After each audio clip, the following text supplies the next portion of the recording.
Hello everyone, welcome. I'm going to do a quick deck profile of my World Chalice build.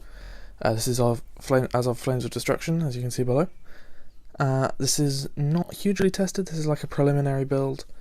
I'm going to keep testing it over the next 3 or 4 weeks or so. If I make any significant changes, I will do a new video. If not, then if I change 1 or 2 cards, then you can just deal with it, and this one will do. This is basically just a guide for you to follow if you want a generic idea of what you're doing, and then you can change individual cards here and there, and I'll let you know some of the choices I've made as I go. Now, before we get going, in the description, maybe, if I remember, there is a link to my channel. Obviously, do the whole subscribe thing, but I mean, I opened up a whole case of Flames of Destruction, so do have a look at the summary video that I did, because that was a lot of time and effort and money. But anyway, let's go. So, we're going to do the monsters first. So, starting off with 3 of Lee, the World Chalice Fairy. She's basically, I would say she's the main World Chalice monster. When she's summoned, you can add a World Chalice from your deck to your hand, and also when she's in the graveyard, you can discard a card or send a monster from your field to the graveyard to bring her back to your hand. That's always handy. So she's almost always light, and more importantly, she's a level 2 light monster. Next up we have 3 World Legacy Guard Dragon. Now, I could be convinced to drop this to 2, but personally I really like the artwork, and he's pretty good. He's a level 1. You can banish him to summon a normal monster from your graveyard, and then he's a hand trap that protects your monsters. He's not that useful, if I'm very honest. He is level 1 though. That comes in handy in the future. So then we have 3 copies of World Legacy World Chalice. This is really good. It's a tribute monster. So what you do is, I'll probably go through some hands and stuff you can do, but you tribute summon him using a Shine Ball or a World Chalice that or your Imduk, something like that, and link him away, and you get 2 more monsters from your deck. So if you don't already have these, you would probably summon a Lee and a Dragon, or you would summon, the other one is the last World Chalice monster I'm running is 2 Beckoned. He's the biggest attack, he's a warrior, that's about it. He's also level 4, which can be handy, depending on the situation. But this is probably quite a high World Chalice count. I have seen people only play 1 of the vanilla, and only 1 Guard Dragon, in fact. But personally, I think the World Chalice monsters, main deck monsters, are really important. That's why I run basically the maximum you can get away with. And then for our engine cards, we are of course running 3 Venus and 3 Shine Ball. Venus effect lets you summon 3 Shine Balls from hand or deck by paying, or more importantly, in fact, you summon 1 at a time. So you can summon 1, link it away, summon another, link it away, summon another, link it away. And you can do that to go Link Spider, Ib, and then Trigate, for example. You probably wouldn't do that, but that's just an example. And more importantly, Venus takes up 1 monster zone, and then the rest of these take up more. Just a piece of advice: if you're playing Venus, summon him as far away from your combo as possible, because you want to keep Venus on the field for as long as you physically can, and I'll tell you why when we do the combo. For the Venus play, we are also running 2 Exodius. This card breaks the deck a lot. You shuffle back everything in your graveyard, you special summon it, shuffle back every monster in your graveyard. That refreshes all your Shine Balls for your Venus, which is why you want to keep him her on the field as much as possible. It's also a free special summon even. So even if you have nothing in your graveyard worth shuffling back, you can summon that. And if you top deck it turn 3 or 4, whatever, you've probably already used all your resources, so you can top deck, special summon, all your stuff gets refreshed, and you can go off again.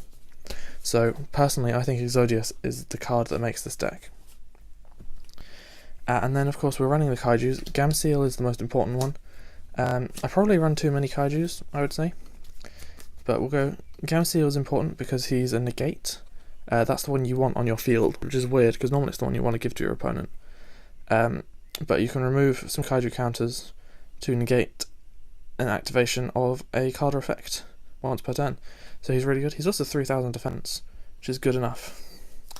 Then I'm also running Humongous. This is possibly the one I would cut, but the thing is, to use a kaiju to summon to your opponent's field, as they will have the effect attributing one monster that your opponent controls to summon them to their field. So if you were to, for example, only have these two, you don't really want your opponent to have either of them. And also, Humongous can negate monster effects, so he's not terrible. And then these two, this one attacks 3 times, this one's Raigeki? Yeah. And they have high attack. And they're not difficult to special into your own field either. So yeah, I feel like I should cut at least one of them, but I'm not sure about. So that's it for the monsters. And then, oops, go away. There we go. For the spell cards, we have 3 Brilliant Fusion. Yes, 2 of them are not actually Brilliant Fusion, they're Brilliant Fusion. Brilliant Fusion is like a £15 super rare at the moment, and I have a feeling the ban list is going to break it. So I don't want to spend 30 quid on cards that are going to be useless in a couple of days' time. Brilliant Fusion lets you summon Seraphinite, and then Seraphinite gives you an extra normal summon. So, important. I want to run Transmodify. It comes in handy to fix broken hands. Oh, I've missed some monsters off. Whatever. To Kyoto Waterfront, this card is really important. The sooner you play this, the better. It gets you counters, which then lets you do your negates, and it also helps you search your kaijus. That's really important. Double Desires and 1 Upstart lets you draw cards. It's a combo deck, so the more you can draw, the better. And there's as long as your shine balls are out of the deck, there's nothing you really care about banishing. And then we're running Monster Reborn, boost the combo. Monster Reborn. This is like the 40th card. It's not really necessary, but it's the best thing I could find to fill in the extra gap. And it's kind of combo extension. You don't really care about your graveyard. Then 1 Rota searches out your Beckoned. World Legacy's Heart is a combo extender, adds 2 from grave to hand, and then you can keep summoning them. And of course, Soul Charge. So that's it for the spells. The spell lineup is basically preference. There's quite a lot you can cut. The Kyoto Waterfronts are important. Soul Charge you would never want to cut, and the Brilliant Fusions are quite good. I don't need them in this deck though. So that's up to you. If you don't want to spend the money on the Brilliant Fusions, then I'm not sure what you'd put in instead, but there's plenty of options. I've also missed 3 monsters. Rescue Ferret.